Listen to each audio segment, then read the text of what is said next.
Assalamualaikum, selamat sejahtera, berjumpa kita lagi. Okey, kali ni dalam episod 12. Dalam episod 12 masih sama lagi dengan channel ADK Skill Construction, channel yang akan berkongsi ilmu-ilmu pengetahuan berkenaan kerja-kerja pembinaan, pertukangan, tips-tips cara pertukangan khususnya. Okey. Untuk bahagian 12 kali ni, saya akan kongsikan dan saya akan tunjukkan cara-cara untuk dirikan ataupun untuk pasang kita punya frame pintu. Untuk frame pintu jenang pintu Okey, kalau kita boleh nampak ni, sekarang punya trend kebanyakan kita akan guna pakai frame pintu jenis besi. Untuk pengetahuan semua, kita dah tak berapa nak guna pakai untuk frame pintu jenis kayu. Sebab satu, kos lah, harga agak lebih rendah berbanding frame pintu jenis kayu. Dan satu lagi, ketahanan dia boleh dikatakan tahan juga. Dan risiko untuk anai-anai agak kurang lah, sebab besi kan.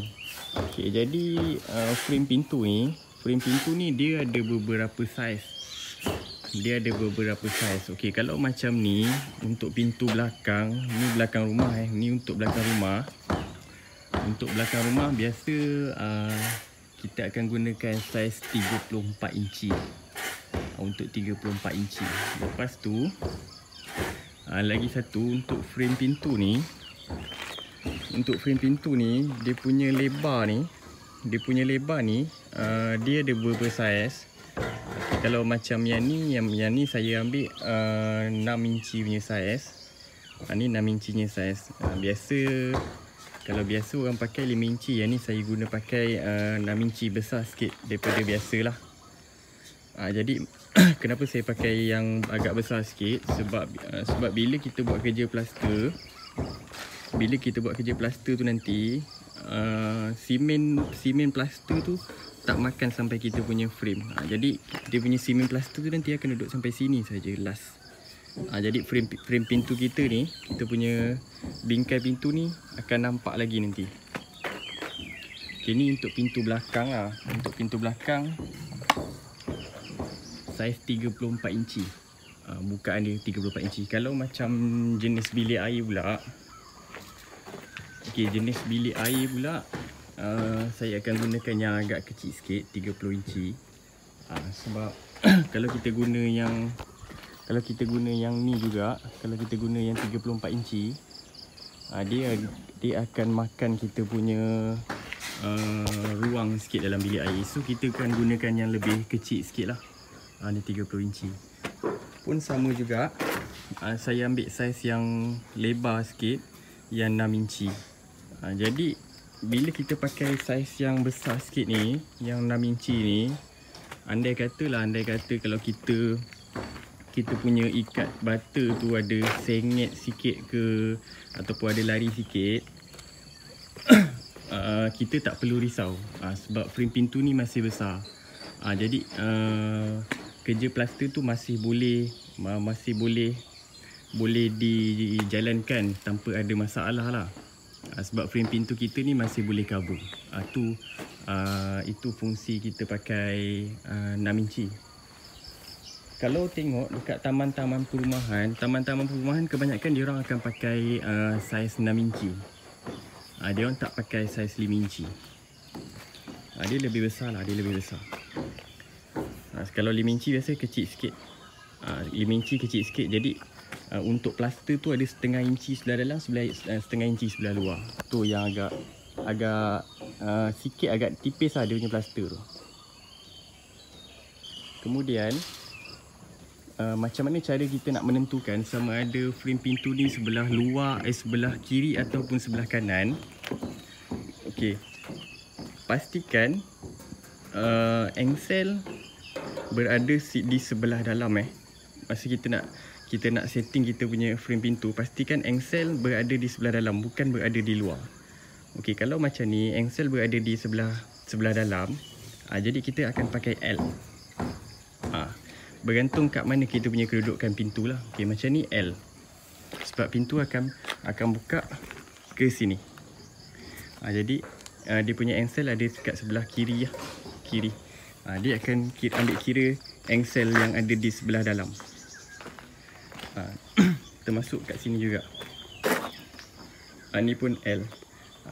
Bila kita duduk dalam, engselnya ada kat sini. Ni engsel.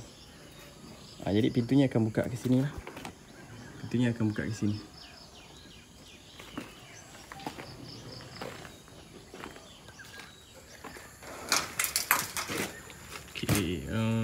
Untuk proses pemasangan kita punya frame pintu. Okey, langkah yang pertama seperti biasa, kita akan buat marking 3 kaki dulu daripada aras lantai ni. Okey, kalau boleh nampak kat sini ni marking 3 kaki daripada atas lantai.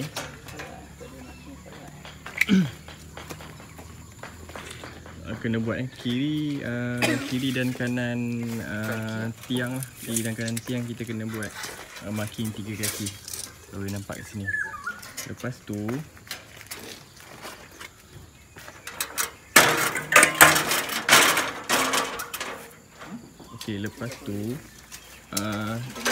tarik 3 benang. Yang pertama sebelah bawah, yang kedua sebelah tengah, dan yang ketiga sebelah atas.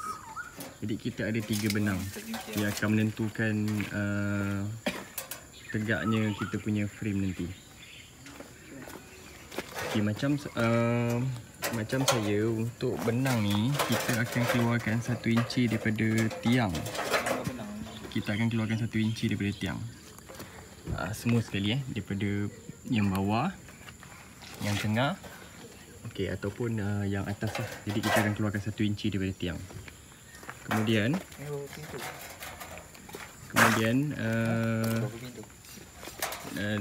dekat frame ni kita tak boleh nak marking dia 3 kaki. Kita kena kurangkan sikit. Sebab sebelah bawah tu kita nak letak kayu 21 kan tadi.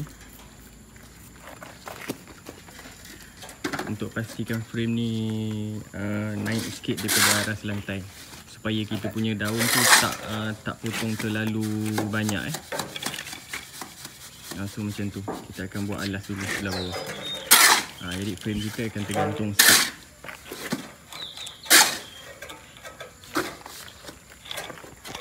Kemudian kita kena pastikan kita punya marking ni sama paras dengan kita punya benang sebelah tengah. Selagi marking ni tak jumpa kita punya benang ni, sebelah bawah ni kita kena jack sikit. Maksudnya kita kena alas sikit lah. Alas lah, guna apa-apa yang boleh. Kayu ke, shilling ke.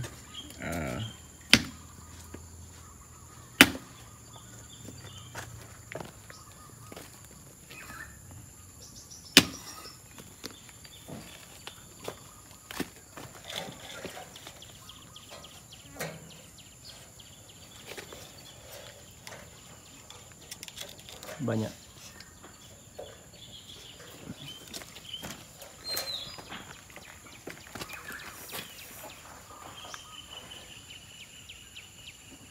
Okey, proses pemasangan frame pintu ni macam-macam cara, teknik yang ada sebenarnya. Ni salah satu contoh yang boleh diguna pakai lah.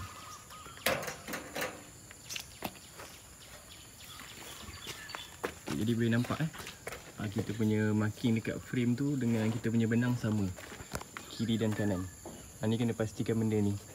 Marking ni, benang ni yang tengah-tengah ni akan menentukan kita punya tinggi rendah kita punya frame. Jadi bila marking dengan benang tu dah sama level, tu menandakan kita punya frame dah sama tinggi. Tak ada tinggi, tak ada rendah, dia dah sama level. Jadi lepas tu kemudian baru kita matikan kayu 21 sebelah bawah. Matikan kayu 21 kepada lantai dulu. Gunakan paku konkrit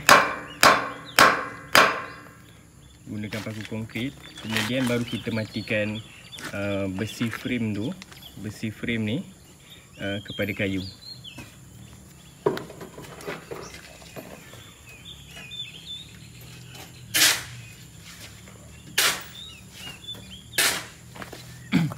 Cukup kan?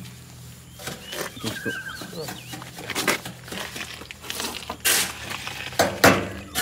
Atas keluarkan lagi jauh.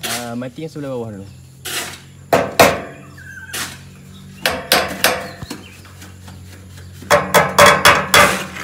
Okay, sebelum kita nak mati yang kita punya frame ni, pastikan benang sebelah bawah ni betul-betul jumpa kita punya frame jumpa kita punya sisi bahagian depan ni kepada kita punya benang ni, baru kita boleh matikan kita punya besi frame sebelah bawah ni. Matikan.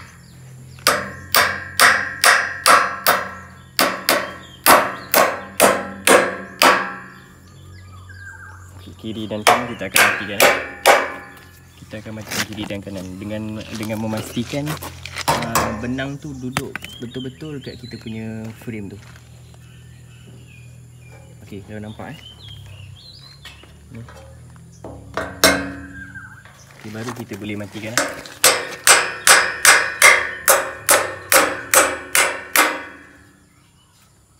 Okey, jadi sebelah bawah kita dah matikan.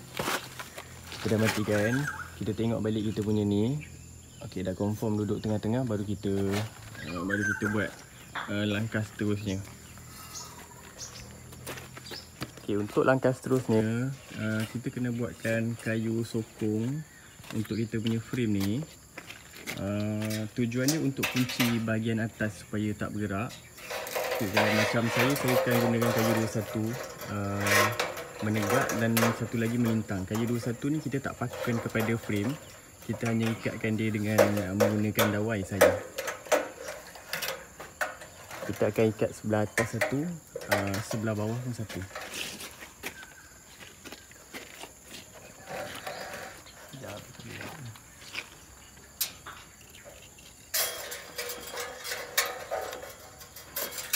Kayu ni bertujuan untuk jadi kita punya kayu sokong supaya sebelah atas tak bergerak. Sebab bawah tadi kita dah matikan, jadi sebelah atas kita akan buat teknik macam ni supaya dia tak bergerak-gerak.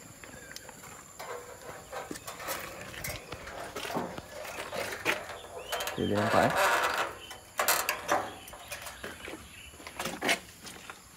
dia terus akan pergi kepada kita punya lantai. Sama juga sebelah pun kita akan buat benda yang sama.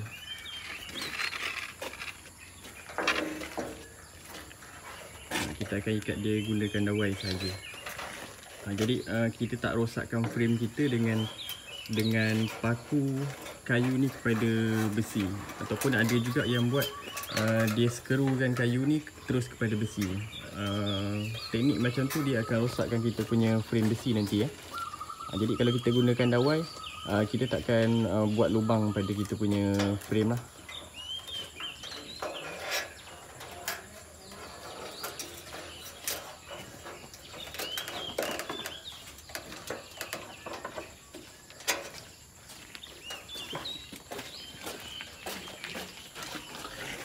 Okey, jadi boleh nampak kita punya frame dah kita dirikan. Sebelah bawah kita dah kunci, kita dah matikan. Jadi sekarang ni kita nak setting tegak dia. Nak memastikan frame ni tegak. Tadi kita ada pasang ataupun kita ada letak tadi 3 benang. Kita ada letak 3 benang, satu sebelah bawah. Sebelah bawah kita dah matikan tadi, kita dah ikut kita punya benang. Okey. Kemudian kita akan matikan sebelah atas dengan memastikan sebelum kita kunci tu bahagian sisi frame ni hampir dengan kita punya benang. jangan terlalu kena kita punya benang.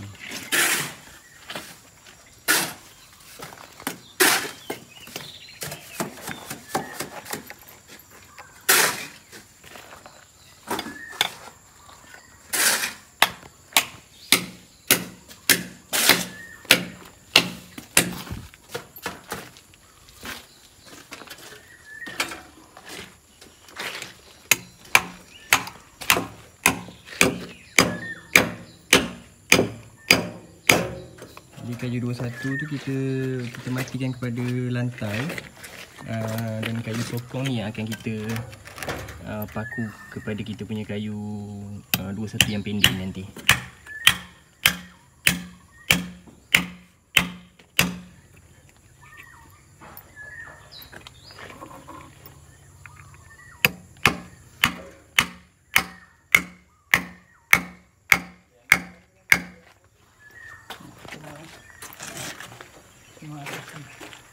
Okey, untuk teknik ni kita kena pastikan dulu.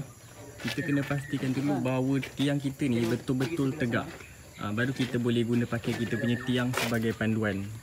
Setengah tempat ada tiang yang sengit. Jadi yang tu agak kerja agak rumit sikit. Jadi kita kena timbang balik kita punya frame pintu menggunakan timbang air besi.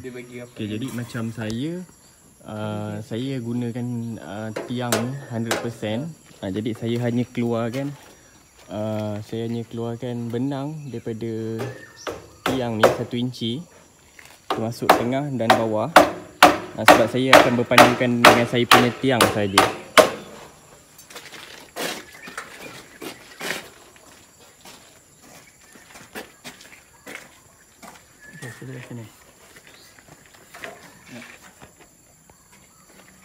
Jadi boleh nampak kita punya benang tu hampir menyentuh kita punya bingkai pintu tu sebelah hadapan. Okey, kalau dah confirm baru kita matikan sebelah bawah. Dah.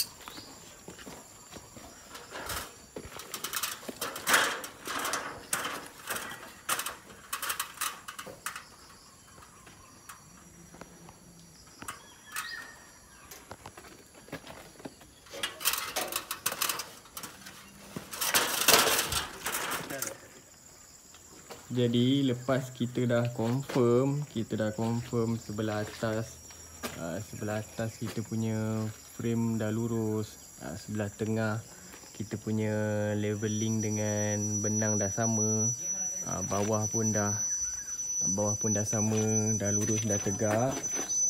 Kita boleh buat confirmation dengan menggunakan timbang air besi jugalah. Okay, jadi bila semua dah settle, semua dah selesai, kita terus jalankan proses ikat butter lah. Jadi kita boleh terus sambung untuk proses kita punya ikat butter. Okey, jadi itu je lah kita punya perkongsian untuk video kali ni. Bahagian 11 untuk proses pemasangan frame pintu. Semoga apa yang saya cuba sampaikan, apa yang cuba saya kongsikan bermanfaat lah untuk anda semua, dapat diguna pakai untuk masa akan datang. InsyaAllah kita akan jumpa lagi untuk bahagian 13, untuk part 13 untuk proses pemasangan papan cetak roof beam atas. Okay, insyaAllah kita akan jumpa lagi. Terima kasih. Assalamualaikum.